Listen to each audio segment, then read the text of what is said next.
Hello and welcome. This is the 15th lecture of Basics of Aviation, and in this lecture we will study aviation metrology, that is called METAR. ठीक है. So इसमें लिखी हुई तो बहुत सारी चीज़ें हैं, बट मैंने इसको हाईलाइट कर दिया है. ठीक है. और जो इम्पोर्टेंट चीज़ें हैं बस मैं उसको डिस्कस करूँगा, और and they are already highlighted. ठीक है. So let's start. So what is METAR? So METAR is Meteorological Terminal Aviation Routine Weather Report. Meteorological Terminal Aviation Routine Weather Report, और simply it's Meteorological Aerodrome Report. ठीक है. तो aerodrome पे जो aircraft movement के लिए नेसेसरी वेदर इंफॉर्मेशन है that are provided by this METAR. ठीक है. सो METAR is a format for reporting weather information. A METAR weather report is predominantly used by aircraft pilot and meteorologists who use aggregated METAR information to assist in weather forecasting. ठीक है. सो METAR का यहाँ पे एक ये आपका क्या हो गया, एब्रीविएशन या एक्रोनिम हो गया. ठीक है. सो remember it. Next, METAR code is regulated by World Meteorological Organization. So this can be asked in the examination, who regulate the METAR code? So World Meteorological Organization regulates the METAR code in consort with the International Civil Aviation Organization. Definitely this is related to the civil aviation, so International Civil Aviation Organization will be a party. ठीक है. Information contained in a METAR. तो METAR के अंदर क्या information होती हैं ये हम लोग यहाँ पे देखेंगे. ठीक है. So what informations are there in the METAR? So temperature, dew point, wind direction, speed, precipitation. Precipitation क्या होता है? We will study. Cloud cover, height, visibility, barometric pressure. These things are contained in the information of METAR. ठीक है. A METAR may also contain information on precipitation amount, lightning, other information that would be of the interest to pilot or meteorologists, such as pilot report, जिसको हम लोग पैरेप भी बोलते हैं. इसके बारे में we will study further. Colour state, runway visual range. ठीक है. तो ये सारी चीज़ें METAR के द्वारा प्रोवाइड की जाती हैं. ठीक है. In addition a short period forecast is called a trend. Generally it is for 2 hour. ठीक है. may be added at the end of the METAR covering likely changes in weather condition in 2 hours following the observation. So this is called trend. ठीक है. तो इस तरह से देखा हमने कि METAR रिपोर्ट के अंदर क्या क्या चीज़ें होती हैं. ठीक है. तो जो भी आपको वेदर इंफॉर्मेशन है, जो कैरेक्टरिस्टिक्स हैं, temperature, pressure, velocity of wind, direction of wind, everything is given in this METAR information. ठीक है. यहाँ पे आप देखोगे अगर सिलेबस में, तो वहाँ पे आपको एक स्पेसी मिलेगा लिखा हुआ. ठीक है. So what is this? SPECI is special weather report issued when there is significant deterioration और improvement in airport weather condition such as significant changes of surface wind, visibility, cloud base height and occurrences of severe weather.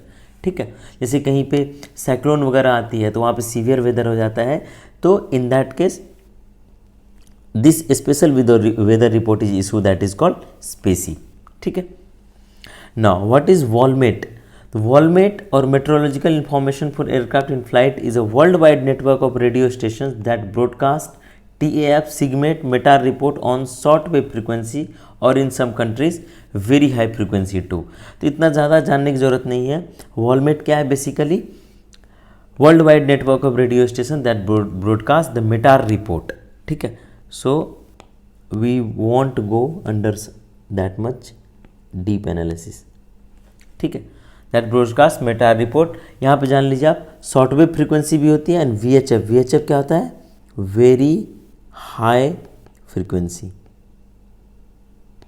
तो short wave का मतलब wavelength ज़्यादा होगा, and very high frequency में wavelength क्या होगा? कम होगा. तो दोनों ही फ्रीक्वेंसी पे इसको ब्रॉडकास्ट की जाती है. This is called WOLMET. ठीक है. तो सिलेबस में एक्चुअली ये स्पेसी जो है ये मेंशन्ड है, that's why I took this. ठीक है. तो while I was searching for species I got this Walmet, और यहाँ पे देखो आप Walmet broadcast लिखा हुआ है, that's why I covered the Walmet also. Now METAR are produced by staff trained in accordance with WMO. What is WMO? World Meteorological Organization, and they are called Aeronautical Meteorological Observer, AMO. तो what is the full form of AMO? Aeronautical Meteorological Observer. ठीक है. METARs are supplemented by PIREP report. वहाँ में हमने पढ़ा था ऊपर में ना PIREP report के बारे में. So what are PIREP report? These are pilot reports of the actual weather condition encountered by aircraft in flight. जब flight में है, अगर पायलट ऊपर में फ्लाई करा रहा है aircraft, so pilot will tell the ATC that the weather is like this. जो भी वेदर कंडीशन है, दिस इज डेंस क्लाउड और anything else, so ATC will convey to the AMO that the weather at this much height is this much. Okay, तो इस तरह से pilot के द्वारा जो फीड आती हैं ATC के पास, एंड देन वो जाती है AMO के पास about the actual weather condition. ठीक है, encountered by the aircraft in flight. So those are called PIREP report. ठीक. Next, aviation meteorological information dissemination system, that is AMIDS. So AMIDS is a web-based information delivery system operated by Hong Kong Observatory, China, for airline, pilot, dispatchers, RAM operator and general aviation. ठीक है, तो यहाँ पे बता रहा है कि इसमें 10 गुना 10-fold इंक्रीज हुआ इसका यूजेज में. क्यों? वर्ल्ड वाइड जो एयर ट्रैफिक है वो बहुत तेज़ी से बढ़ रही है, and to make use of efficient time, route and fuel, तो इसके लिए इस चीज़ का इस्तेमाल किया जाता है ताकि एफिशिएंटली सब चीज़ों को ऑप्टिमम यूटिलाइजेशन किया जा सके. So what is AMIDS, aviation meteorological information dissemination system. ठीक है, तो इसका आपको याद रखना है. नेक्स्ट, यहाँ पे देखोगे कि report of significant change in weather that takes place in between routine observation are also reported as special weather report in SPECI code format. ऊपर भी हमने पढ़ा था ना कि जब सिग्निफिकेंट चेंज होता है तो उसको क्या बोलते हैं हम लोग? स्पेसी कोड फॉर्मेट में उसे हम लोग ब्रॉडकास्ट करते हैं. ठीक है, इशू करते हैं. Next, 2R broadcast is known as trend. तो दोनों ही हमने ऊपर देखे थे. Significant changes are issued in the SPECI format and 2R जो फोरकास्ट है that are issued in trend. Okay, next is CAVOK. What is CAVOK? Ceiling and visibility okay. CAVOK means ceiling and visibility okay. So visibility is 10 kilometer or more, there is no precipitation, no shallow fog, no cloud below 5000 feet. Okay, so this condition is what? CAVOK, ceiling and visibility okay. Ceiling हम लोग आगे भी पढ़ेंगे what is mean by ceiling. ठीक है, next is visibility. तो visibility क्या होता है? If you are standing on ground, this is the horizontal distance that you can see dark object clearly without the use of magnifying instrument. या फिर ये बात हुई किसकी? दिन की. तो डे में अगर आप यहाँ खड़े हो, ठीक है, और यहाँ तक के ऑब्जेक्ट को आप देख पा रहे हो, सो this is the visibility range. ठीक है. नाउ नाइट में क्या होगा? अगर आप यहाँ पे खड़े हो, ठीक है, और यहाँ पे एक लैंप है जिसका कि नॉन कैंडेला पावर है, luminous intensity, so you can see the this thing. So this is the range at night. So this is visibility. But the more important thing at the airport is RVR, that is runway visual range. This is RVR. So what is RVR? RVR represents the distance over which a pilot of aircraft which is on the center line of the runway. अगर ये आपका runway है तो pilot कहाँ होगा? ये आपका centre line है, so aircraft would be like this, pilot would be at here. ठीक है, तो वही कह रहा है which is on the center line of the runway can see the runway surface marking delineating the runway or its center line. RVR is normally expressed in meter. This is a description of what you can expect to see horizontally down a runway. तो pilot कितना आगे तक markings को देख सकता है clearly, this is the RVR. This is different from visibility. Visibility से ये क्या होता है? डिफरेंट होता है. ठीक है, which can differ based on the position of the observer in terms of height and angle of view and is affected by fog, cloud, haze and precipitation. Obviously ये चीज़ों में कोई भी चीज़ होगा, फॉग या क्लाउड, तो RVR क्या होगा? डिक्रीज हो जाएगा. But RVR is different from visibility. RVR is a special type of visibility in which the height is prescribe, that is pilot अगर बैठा होगा तो कॉकपिट की जो हाइट होगी वो उस हाइट से उसको रनवे की मार्किंग्स दिखनी चाहिए. सो this is special type of visibility that is called runway visual range. ठीक है. Next is what is cloud base. Cloud base the height of the, बस इसके इनके बारे में थोड़ा सा एक आइडिया होना चाहिए आपको कि ये चीज़ें होती क्या हैं. ठीक है. जो हम लोग यहाँ टर्म डिस्कस कर रहे हैं, स्पेकी डिस्कस करी हमने, ट्रेंड डिस्कस करा, केवॉक डिस्कस करा, विजिबिलिटी डिस्कस करा, क्योंकि ये चीज़ें मेट्रोलॉजी से रिलेटेड हैं. ठीक है. तो मुझे भी इसके बारे में बहुत ज़्यादा आइडिया है नहीं, क्योंकि अगर सबको ही एक सारा काम करेगा तो फिर मेट वाले क्या करेंगे. ठीक है. बट जो एक बेसिक नॉलेज है वो मैंने यहाँ गैदर करा है, and to give you a basic understanding कि ये चीज़ें होती क्या है in case if it is asked in exam, कि is the runway visual range and visibility are different और सेम, तो क्या होगा, आर डिफरेंट. ठीक है. So what is cloud base. Cloud base the height of the lowest visible part of cloud over an airfield is cloud based. अगर airfield आपका suppose करिए कि मीन सी लेवल कितना पे, 100 पे. Okay. And the highest of lowest visible part of cloud कहाँ पे, suppose करो आप, कहाँ मीन सी लेवल है इसकी कितनी, suppose that this is 500. So तो from here this would be 400 metre ना.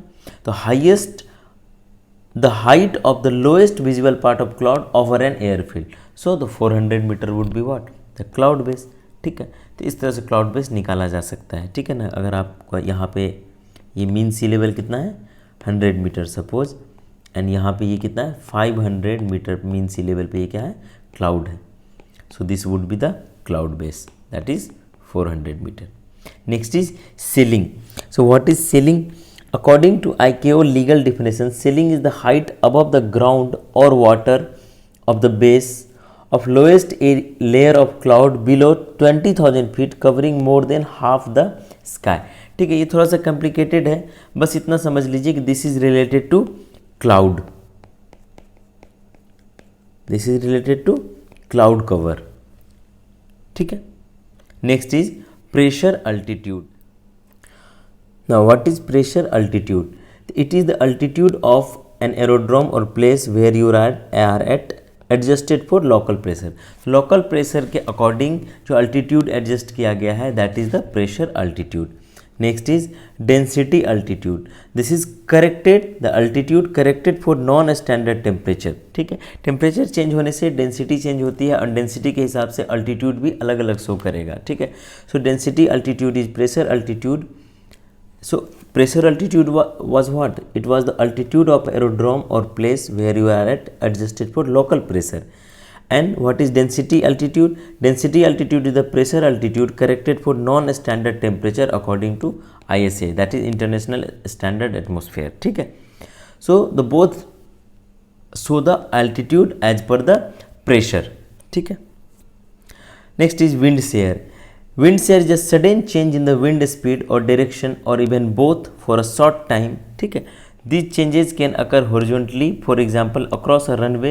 ठीक है. जिस तरह से अगर सपोज रनवे पे इस तरह से एयरक्राफ्ट जा रही है और इधर से विंड बहुत तेज चलने लग जाए, so with this aircraft will experience a sidewise force due to the wind. This is wind shear. So the wind shear is basically the sudden change in the wind speed or direction or even both. Next is what is updraft and downdraft. Updraft और downdraft में क्या होता है कि suppose एक aircraft इस तरह से जा रही है, everything is normal, now suddenly aircraft इस तरह से नीचे गिरने लगी. ठीक है. एयरक्राफ्ट का जो एलिवेशन है वो क्या होने लगा, सडनली नीचे होने लगा, या कभी एयरक्राफ्ट क्या होने लग जाती है, इस तरह से ऊपर होने लग जाती है. ठीक है. तो ये बेसिकली होता है कहाँ पे, ये सपोज माउंटेन वाला रीजन है and wind is flowing like this, and इस रीजन में क्या होता है, माउंटेन को हिट करने के बाद विंड या तो इस तरह से उठती है ऊपर. तो अगर यहाँ पे कोई एयरक्राफ्ट जा रही है तो इस एयरक्राफ्ट को एक अपवर्ड फोर्स लगेगा, किसके वजह से, विंड की वजह से. और यहाँ पे कोई अगर एयरक्राफ्ट जा रही है तो इस तरह से विंड माउंटेन से टकरा के इसे वापस लौटती है, और इसके वजह से एयरक्राफ्ट पे एक डाउनवर्ड फोर्स लगता है. ठीक है. तो वही कह रहा है, अगर आप इसको पढ़ेंगे तो आपको पता चलेगा कि जो एयरक्राफ्ट को कभी कभी एक स्ट्रॉन्ग डाउनवर्ड या फिर अपवर्ड फोर्स लगता है, जिसकी वजह से एयरक्राफ्ट की जो एलिवेशन है वो ऑटोमेटिकली लो या हाई होने लग जाती है. दिस इज कॉल्ड अपड्राफ्ट और डाउनड्राफ्ट. ठीक है. तो ये जनरली होता है कहाँ पे, माउंटेनियस रीजन्स में. ठीक है. तो माउंटेनियस रीजन में ये चीज़ें होती है। नेक्स्ट है dew point. Dew point this is the temperature to which the air must be cooled before condensation. ठीक है, तो ड्यू पॉइंट वो है जहाँ पे जाके उस पॉइंट पे एयर क्या करने लग जाती है, कंडेंस होने लग जाती है। ठीक है, next what is precipitation. Precipitation is the falling of water from the sky in different forms. What are those different forms, यहाँ देखते हैं हम लोग। In meteorology precipitation is any product of condensation of atmospheric water vapour that falls under the gravity. जो ऊपर में clouds है इसमें बेसिकली क्या है, वाटर वेपर है। अब किसी एटमॉस्फेरिक कंडीशन के कारण से वाटर वेपर कन्वर्ट होने लग जाए वाटर ड्रॉप में and it will come down due to the effect of gravity. So this is called precipitation. This can be in the form of drizzle, rain, sleet, snow and hail. ठीक है, तो इसीलिए ये सारे gravity के impact से क्या होते हैं, नीचे आ जाते हैं on the surface of earth. तो इसलिए फॉग और मिस्ट को प्रेसिपिटेशन नहीं कहा जाता है। क्यों? क्योंकि फॉग और मिस्ट अर्थ के सरफेस पे नहीं आ पाते हैं, rather they got suspended in the air. ठीक है, इस तरह से एयर में वो सस्पेंडेड रह जाते हैं। सो दे आर बेसिकली सस्पेंशन। ठीक है, प्रेसिपिटेशन नहीं है, सस्पेंशन। अगर केमिस्ट्री पढ़ी है आपने तो आपने देखा होगा कि नीचे अगर सेटलमेंट हो जाता है दिस इज कॉल्ड प्रेसिपिटेशन, अगर ऊपर में कोई चीज़ रह गया this is called suspension. So basically precipitation में वो चीज़ें आएंगी जहाँ पे वाटर क्या है, नीचे ग्राउंड पे आ जाती हैं, जबकि जब वाटर ड्रॉप सस्पेंडेड रहेंगी एयर में that is suspension and that is called fog और mist depending upon how dense they are. So different type of precipitation, this is rain, next is snow, next is sleets, next is freezing rain, next is hail, next is drizzle. The drizzle is very light rain. Okay, next is sun shower. आपने देखा होगा कि कभी कभी धूप रहती है, कोई क्लाउड नहीं रहता, लेकिन वहाँ पे बारिश होने लग जाती है और ऐसे टाइम में आपको कभी कभी रेनबो भी दिखेगा। So this is sun shower. Then is snow grains and then is diamond dust. Diamond dust इसलिए बोलते हैं क्योंकि इसमें बहुत सारी आइस इस तरह से जम जाती हैं और इसके वजह से स्ट्रॉन्ग रिफ्लेक्शन की वजह से इनमें काफ़ी ज़्यादा चमक रहती है। So they are called diamond dust. ठीक है, ये इसके लिए क्या -30 डिग्री सेंटीग्रेड पे ये फेनोमेना अकर होता है डायमंड डस्ट का। जो इंपॉर्टेंट चीज़ है that is fog. So fog is a visible aerosol consisting of tiny water droplets or ice crystals suspended in the air at or near the earth surface। ठीक है, तो earth surface के बहुत close भी इस तरह से आ जाती हैं और ये सस्पेंशन होती है और वाटर ड्रॉपलेट्स इसमें सस्पेंडेड रहते हैं। ठीक है, next is mist. Mist is a phenomena caused by small droplets of water suspended in air. In fog and in mist, in both the phenomena water droplets are suspended in air. जब ये इसकी density बहुत ज़्यादा होती है then it is called fog, और density अगर कम होती है then it is called mist. ठीक है, तो physically it is an example of dispersion. ठीक है, most commonly seen where warm moist air meets and sudden cooling occurs. ठीक है, तो मिस्ट ये हो गया। Next, the major difference between fog and mist is that fog is much dense and thicker as compare to mist.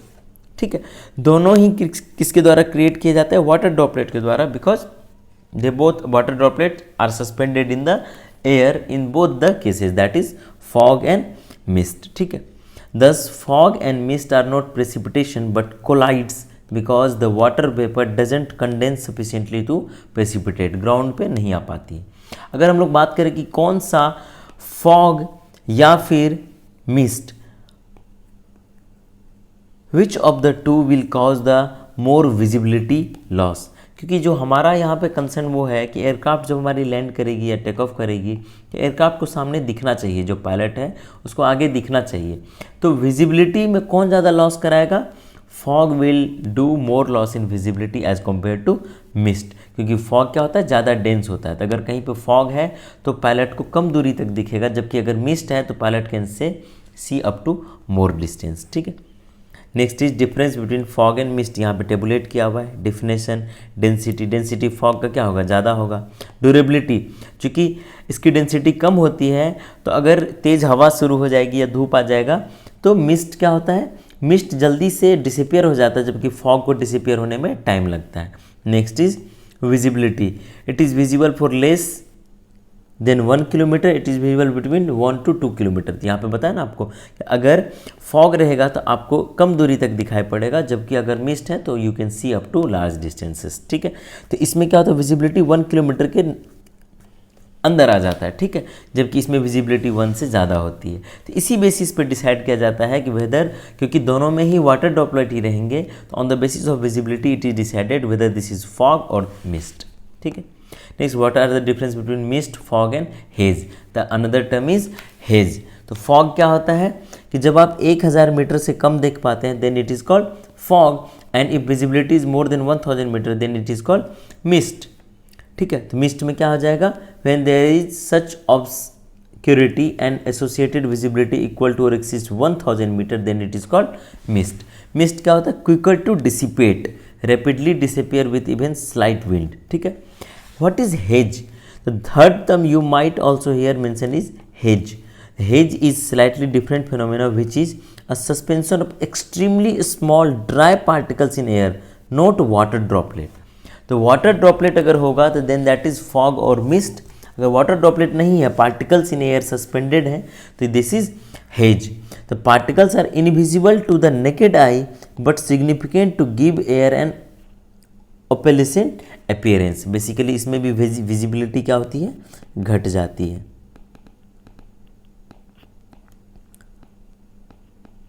ठीक है, अब बहुत सारा समय देखोगे कि कोई भी वाटर नहीं है, ना ही फॉग है ना मिस्ट है, बट विजिबिलिटी कम हो जाती है। ये जनरली सुबह या शाम के टाइम में देखने को मिलता है कहीं कहीं पे, that is hedge. Next is smog.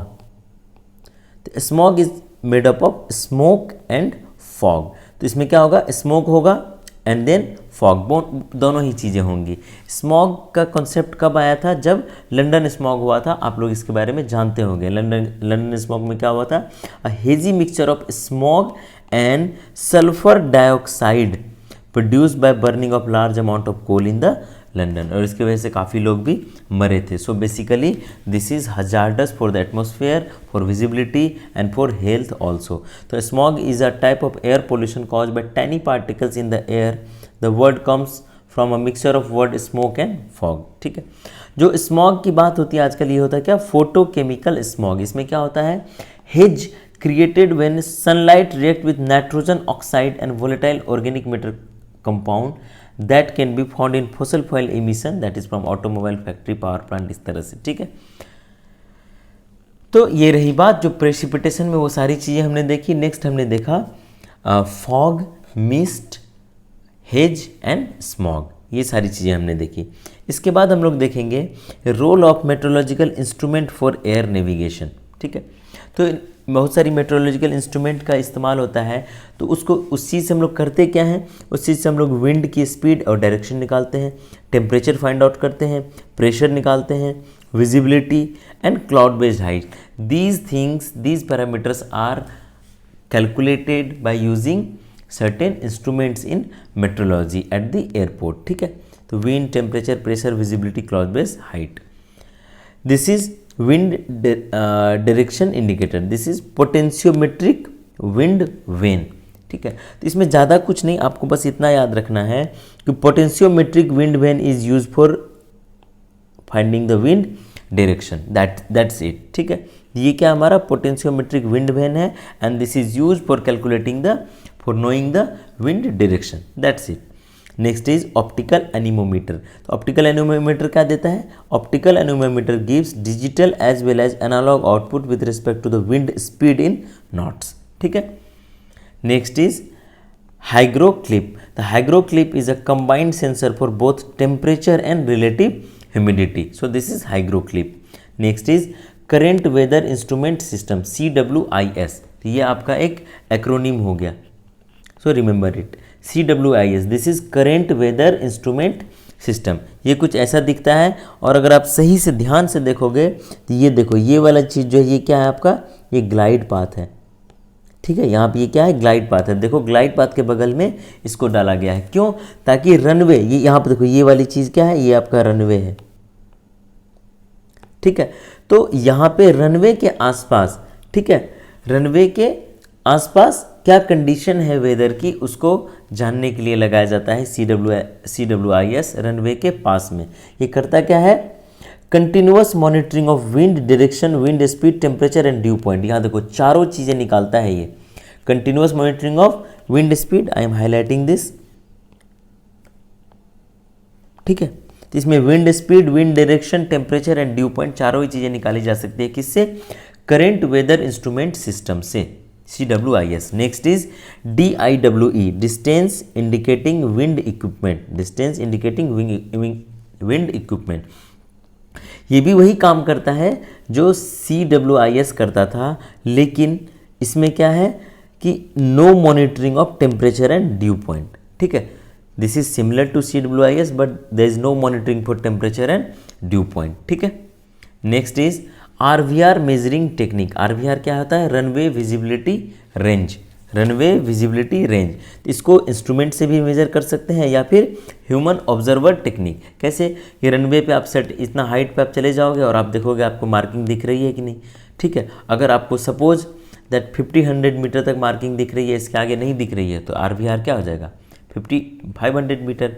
But human में क्या आता है, बहुत ज़्यादा एरर की बात है, किसी को ज़्यादा दिख सकता है, किसी को कम दिख सकता है, ठीक है।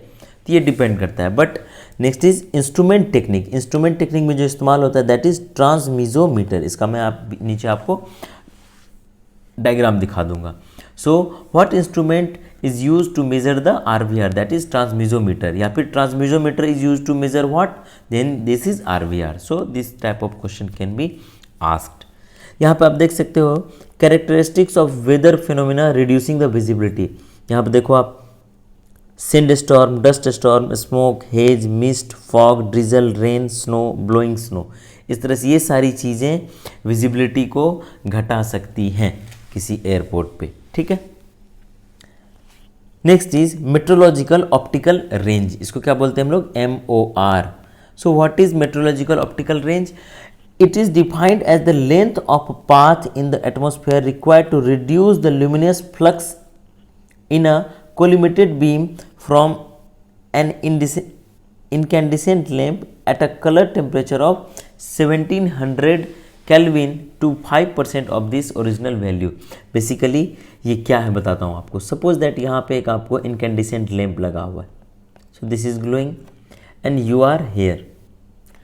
तो सपोज ये डिस्टेंस कितनी है, ये डिस्टेंस है 5000 मीटर, दिस इज 5000 मीटर, और इसकी इंटेंसिटी जितनी थी, सपोज इसकी इंटेंसिटी थी I, बट आपको यहाँ जो इंटेंसिटी मिल रही है वो मिल रही है सिर्फ 0.05 I, ठीक है। दैट मीन्स इसकी इंटेंसिटी यहाँ से यहाँ जाने में इसकी इंटेंसिटी 95% तक क्या हो गई, लॉस हो गई, यानी कि सिर्फ कितना पहुंचा, 5%। Then this range is known as MOR, meteorological optical range, ठीक है। तो ये सारी चीज़ें और भी इंडिकेटर्स हैं, इसको मुझे नहीं लगता इतना ज़्यादा इंपॉर्टेंट है। MOR बस इंपॉर्टेंट था। आपको अगर पढ़ने की इच्छा है तो आप इसको पढ़ सकते हो, ठीक है। तो यहाँ पे MOR और RVR को मेज़र करने के लिए ये जो ट्रांसमिजोमीटर है इसका इस्तेमाल होता है, ठीक है। Next is measurement of cloud based height. Cloud based height को मेजर करने के लिए क्या क्या यूज़ करते हैं हम लोग, सीलिंग बैलून मेथड और सर्च लाइट मेथड। बस इतना ही याद रखना है, इससे ज़्यादा कुछ करने की ज़रूरत नहीं है। मैंने टेक्स्ट इसलिए डाल दिए हैं कि अगर किसी को सपोज पढ़ने की इच्छा हो तो पढ़ सकता है, बट टाइम का दिक्कत है तो सो मुझे नहीं लगता कि क्यों पढ़ने में इसको इंटरेस्टेड होगा। The next is wind shear, measurement of wind share. तो विंड शेयर के बारे में हम लोगों ने पहले ही पढ़ा था कि if there is a sudden change in the speed और डायरेक्शन ऑफ द विंड और the both, so this would be wind shear. The main effect of wind shear is turbulence, violent air movement, sudden increase और decrease in air speed, sudden increase और decrease in ground speed और drift, ठीक है। So these are the effect of wind shear. अगर बहुत violent wind आने लगेगी तो लिफ्ट पे भी इम्पैक्ट पड़ेगा, ठीक है।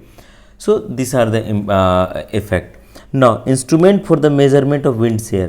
For the measurement of horizontal wind shear, wind sensors are installed along the runway at a distance of 1 kilometer to 2 kilometer over the entire runway length.